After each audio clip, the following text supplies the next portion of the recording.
of the first of 7 principles in the Learning Scriptures Made Easy series, the Divide and Conquer principle. This technique is called Look for Keywords or Key Phrases. To learn more scriptures effectively, look for keywords or key phrases and use them to associate or connect scriptures in your mind.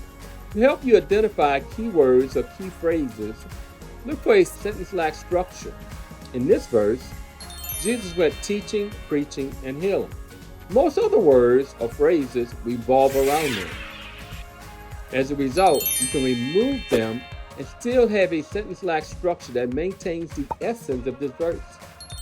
Again, that Jesus went teaching, preaching, and healing. Except for the word "and," the other phrases are descriptors that are used to describe or give additional meaning to these keywords. They usually respond to the question, where or what. For example, about all Galilee describes where Jesus went. In that synagogue describes where Jesus taught. The gospel of the kingdom describes what Jesus preached. All kinds of sickness and all kinds of disease describe what Jesus healed. Among the people describes where Jesus healed. To help you remember some of these descriptors, you will discover in an upcoming video how to use the look for a logical result technique of the divide and conquer principle.